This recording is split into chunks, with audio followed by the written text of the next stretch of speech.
नमस्कार विद्यार्थी मित्रों, पाठ 1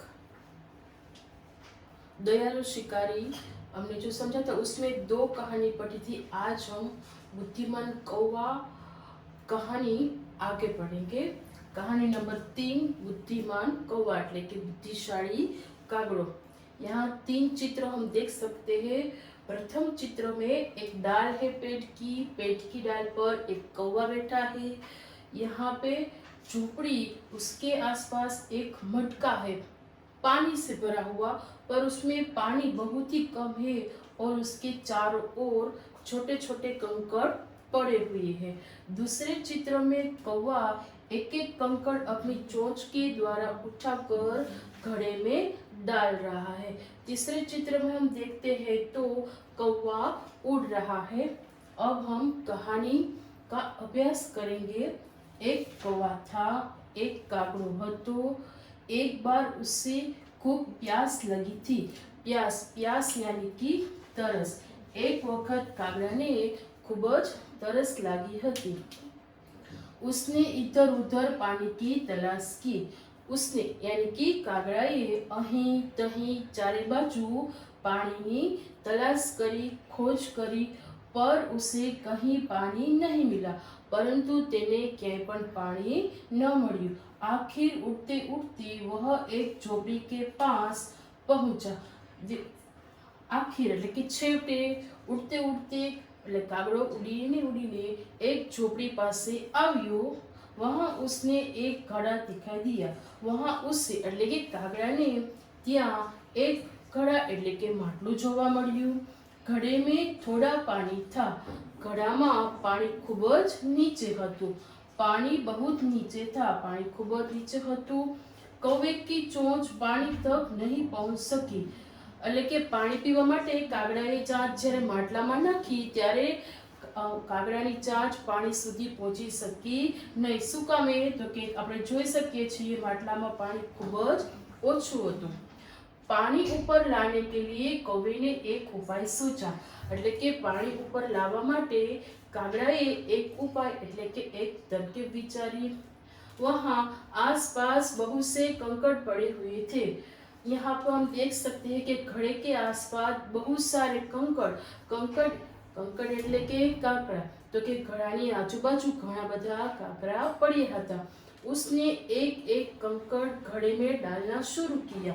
એટલે કે કાગડાએ પોતાની ચાંચની મદદથી એક એક કાકરો પડી અને માટલામાં નાખવાનું શરૂ કર્યું। જો અહીંયા આપણે જોઈ શકીએ છીએ कंकड़ों के कारण पानी घड़े के मुंह तक आ गया। એટલે કે કંકડને લીધે પાણી ઘડાના મોં સુધી આવી ગયું। कौवे ने घड़े का पानी पीकर अपनी प्यास बुझाई और उड़ गया। કાગડાએ પોતાની ચતુરાઈ દ્વારા પાણી પી અને પોતાની तरस छिपावी ત્યાંથી ચાલ્યો ગયો।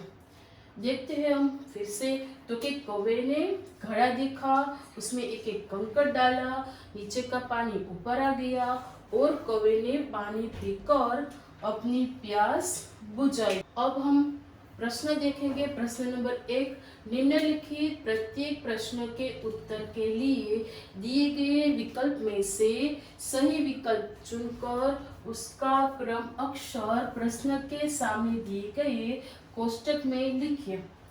यहाँ पे हमें विकल्प दिखाई देते हैं, उसके ऑप्शन भी है। सही उत्तर चुनकर हमें इस कोष्टक में लिखने हैं। विकल्प नंबर 1, कौवे को खूब खाली जगह लगी थी। ए भूख, बी प्यास, सी नींद और डी चोट। कौवे को क्या लगी थी? तो प्यास। कौवे ने झोपड़ी के पास क्या देखा? ऑप्शन है लोटा, घड़ा, खाना और पानी। तो झोपड़ी के आसपास क्या था? तो के घड़ा था। कौवे ने घड़े में क्या डाले? घड़े में એટલે કે માટલામાં એને શું નાખ્યું હતું? તો આપણે પાઠમાં ભણ્યું છે કૌવેને ઘડે में कंकड़ डाले એટલે કે કાકરા નાખ્યા। 4, कौवा कैसा था? अ जल्दबाज, बी धूर्त, सी बुद्धिमान और डी साहसी। कौवा कैसा था? तो के सी कौवा बुद्धिमान था। प्रश्न दूसरा, कोष्टक में से उचित शब्द चुनकर रिक्त स्थानों की पूर्ति कीजिए। यहाँ पे हमें खाली जगह देखने को मिलती है, उसके उत्तर यहाँ दिए हुए, सही उत्तर चुनकर हमें लिखना है।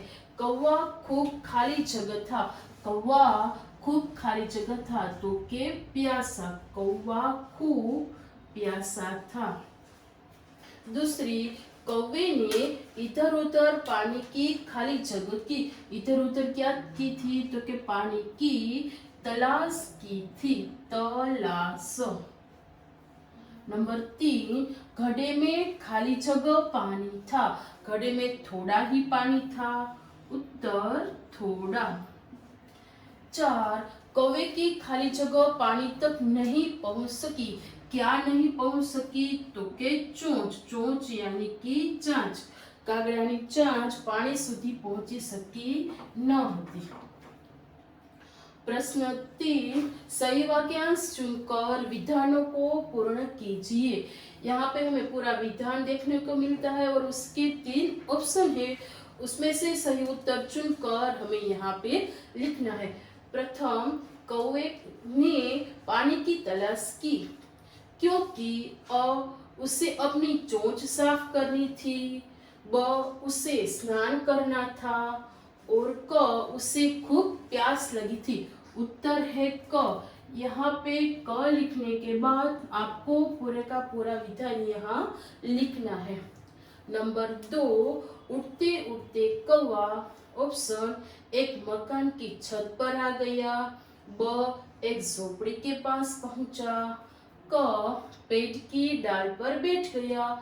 उड़ता उड़ता कागड़ो क्या આવ્યો હતો, તો કે ઝૂંપડીની પાસે, यानी कि ब। तीसरा, कौवे की चोंच पानी तक नहीं पहुंच सकी क्योंकि घड़े में पानी बहुत नीचे था, घड़ा बहुत नीचे था, या कौवा बहुत ऊपर था, तो उसका सही उत्तर आता है घड़े में पानी बहुत नीचे था, घड़े में पानी बहुत नीचे था। यहाँ घड़ा बहुत नीचे था ये नहीं आएगा, पर घड़े में पानी बहुत नीचे था। नंबर 4, कौवे ने घड़े में कंकड़ डाले क्योंकि उसे घड़े का पानी साफ करना था, ब उसे कंकड़ों से धोना था, और क उसे नीचे का पानी ऊपर लाना था। उत्तर है क, उसे नीचे का पानी ऊपर लाना। प्रश्न नंबर 4, एक एक वाक्य में उत्तर लिखे। कौवे ने पानी की तलाश क्यों की, उसका उत्तर आपको अपनी स्वा में लिखना है। कौवे ने पानी की तलाश क्यों की, क्योंकि कौवे को खूब प्यास लगी थी, इसलिए उसने पानी की तलाश की। कौवा घड़े का पानी क्यों नहीं पी सका, क्योंकि घड़े में पानी बहुत नीचा था, इसलिए कौवा घड़े का पानी नहीं पी सका। कौवे ने घड़े के आसपास क्या देखा, उत्तर है कौवे ने घड़े के आसपास बहुत सारे कंकड़ पड़े हुए देखे। नंबर 4, घड़े में कंकड़ डालने पर क्या हुआ, उत्तर घड़े में कंकड़ डालने पर घड़े का पानी घड़े के मुंह तक आ गया। नंबर 5, कौवे ने अपनी प्यास कैसे बुझाई, उत्तर है कौवे ने अपनी प्यास युक्ति से काम लेकर बुझाई। नंबर 6, कौवे ने घड़े का पानी पीने के लिए क्या युक्ति की, उत्तर है कौवे ने घड़े का पानी पीने के लिए घड़े में एक एक कंकड़ डाला, पानी घड़े के मुंह तक आ गया और उसने पानी पी लिया। दयालु शिकारी पाठ में अब हम कहानी नंबर 4 का अभ्यास करेंगे। यहाँ पे 6 चित्र है, हम देख सकते हैं। प्रथम चित्र में डाल पर एक कौवा बैठा है, उसकी चोंच में रोटी है। अब तक हमने जितनी कहानी पढ़ी होगी या सुनी होगी उसमें देखा है कि कौवा पूरी लेकर बैठा है और लोमड़ी उससे ले लेती है, पर यहाँ कहानी में ऐसा नहीं होता। दूसरे चित्र में देखें तो लोमड़ी कौवे की पूरी को देखती है और सोचती है क्यों ना मैं कौवे से रोटी ले लूं। क्या देखती है? रोटी।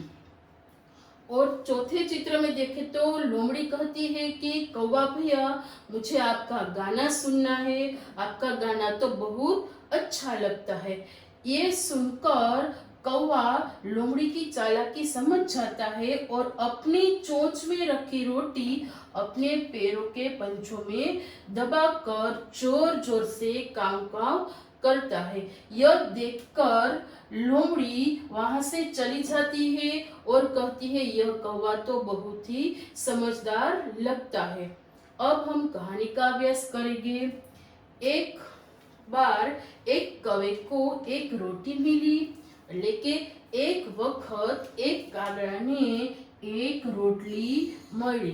અહીંયા પૂરીની વાત નથી થતી, પરંતુ રોટલીની વાત થાય છે। કાગડાને એક વખત એક રોટલી મળી।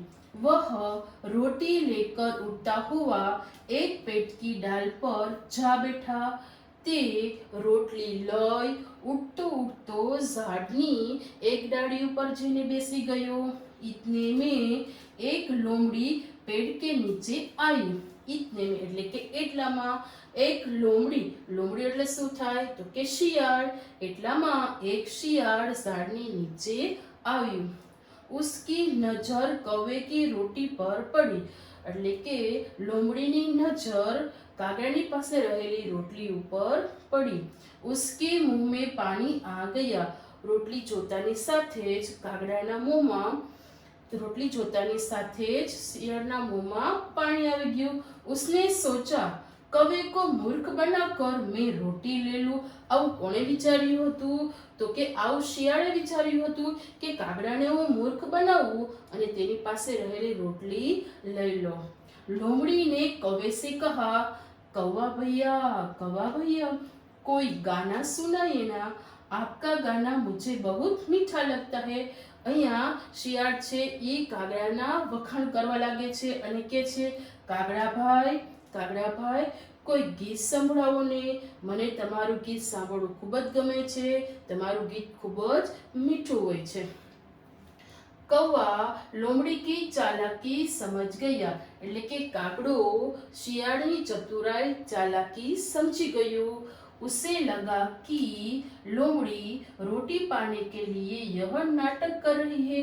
કાગડો સમજી ગયો કે મારી પાસે જે રોટલી છે એ રોટલી મેળવવા માટે શિયાળ આ નાટક કરી રહ્યું છે।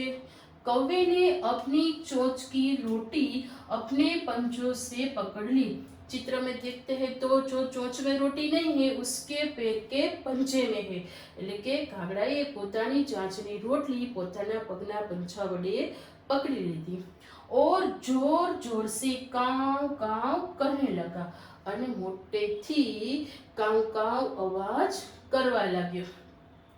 यह देखकर लोमड़ी आश्चर्यचकित रह गई। એટલે આ જોઈને લોમડી એટલે કે શિયાળને ખૂબ જ નવાઈ લગી। અરે यह कौवा तो समझदार लगता है। એટલે કે જોઈને શિયાળ એમ કહે છે કે અરે આ કાગડો તો ખૂબ જ સમજદાર લાગે છે। ऐसा वह मन ही मन बोली और चलती बनी।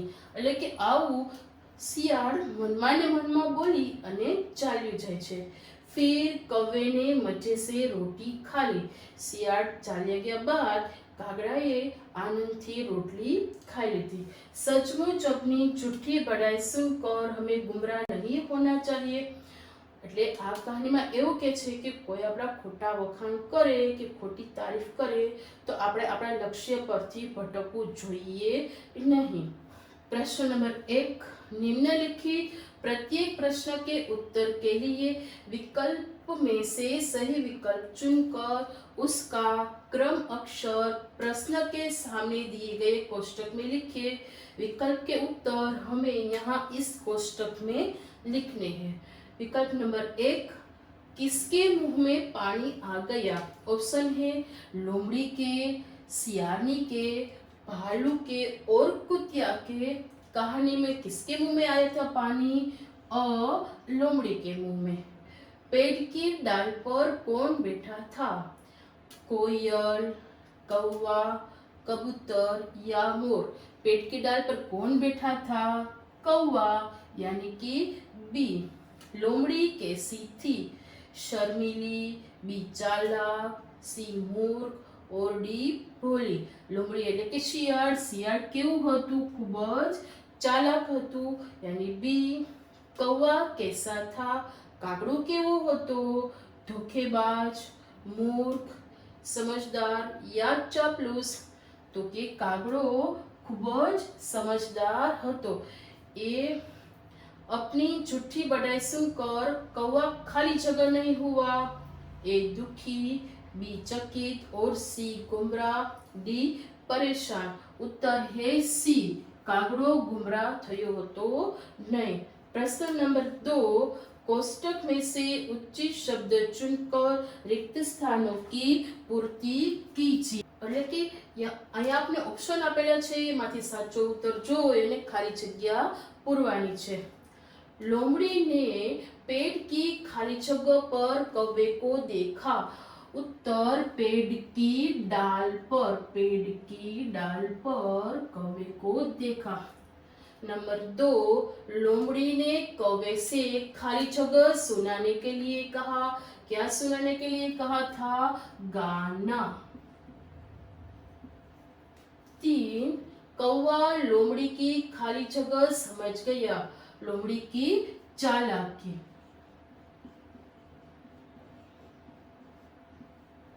नंबर 4, फिर कौवे ने मजे से खाली जगह खा ली। कौवे की चोंच में क्या था? रोटी। फिर कौवे ने मजे से रोटी खा ली। प्रश्न नंबर 3, सही वाक्यांश चुनकर विधानों को पूर्ण कीजिए। नंबर 1, लोमड़ी ने कौवे का गाना सुनाने की इच्छा प्रकट की क्योंकि ऑप्शन है कौवे का गाना अच्छा था, ब वह उससे रोटी लेना चाहती थी, क कौवे की बोली बहुत मीठी थी। શા માટે ગીત સંભળાવવાનું કહ્યું હતું? તો કે વહ ઉનસે રોટી લેना चाहती थी यानी कि ब। दूसरा, कौवे ने अपने पंजों से रोटी पकड़ी क्योंकि अ लोमड़ी नाराज हो गई थी, ब लोमड़ी आश्चर्यचकित रह गई थी और क वह लोमड़ी की चालाकी समझ गया था। पैरों में रोटी क्यों पकड़ी? तो कि वे लोमड़ी की चालाकी को समझ गया था। नंबर 3, लोमड़ी चलती बनी क्योंकि अ कौवा लोमड़ी को गाना न सुना सका, ब वह कौवे से रोटी न पा सकी और क कौवा डाल पर से उड़ गया। लोमड़ी चलती बनी એટલે કે લોમડી ત્યાંથી ચાલી ગઈ। શા માટે? તો કે તે કાગડા પાસેથી રોટલી મેળવી સકી નહીં यानी कि ब। प्रश्न नंबर 4, निम्नलिखित प्रश्नों के एक-एक वाक्य में उत्तर लिखिए। प्रश्न 1, लोमड़ी ने कौवे को कहाँ देखा? कहानी पढ़ी है हमने इसलिए तो पता होगा। लोमड़ी ने कौवे को पेड़ की एक डाल पर देखा। प्रश्न दूसरा, लोमड़ी ने किससे मीठा बताया? उत्तर लोमड़ी ने कौवे के गाने को मीठा बताया। प्रश्न नंबर 3, लोमड़ी क्या देखकर आश्चर्यचकित रह गई? उत्तर लोमड़ी कौवे की समझदारी देखकर आश्चर्यचकित रह गई। नंबर 4, कौवा और लोमड़ी कहानी से हमें क्या सीख मिलती है? उत्तर कौवा और लोमड़ी कहानी से हमें सीख मिलती है कि अपनी झूठी बड़ाई सुनकर हमें गुमराह नहीं होना चाहिए। प्रत्येक वर्ण से शुरू होने वाले 5 शब्द बनाइए। कुछ वर्ण यहाँ दिखाई देते हैं ट, ड, म, प, घ, भ और न। इन वर्ण यानी कि इन अक्षर वर्ण से हमें अक्षर बनाने 5 जो यहाँ पे लिखने हैं। जिनके प्रथम ट तो के टराना, टमटम, टखना, टकना और टमाटर। कोई भी शब्द आप इन वर्ण पर से लिख सकते हैं, पर 5-5। ये आपको होमवर्क में लिखना है। प्रश्न नंबर 6, निम्नलिखित विरुद्धार्थी शब्द ध्यान से पढ़िए और उसका वाक्य में प्रयोग कीजिए। यहाँ हमें प्रश्न और उत्तर दोनों ही देखने को मिलते हैं। प्रश्न और उत्तर दोनों पर से हमें यहाँ दो दो वाक्य लिखने हैं। ऐसे 6 शब्द है। प्रथम दयालु, तो के मैं दयालु हूँ। निर्दयी, वह निर्दयी है। बहुत, आज मैंने बहुत काम किया, इसलिए मैं थक गया हूँ, तो थोड़ा, अब मैं थोड़ा आराम कर लूं। जो शब्द है उसका वाक्य में प्रयोग होना चाहिए। इस तरह के 6 के 6 वाक्य आपको अपनी स्वा में लिखना है।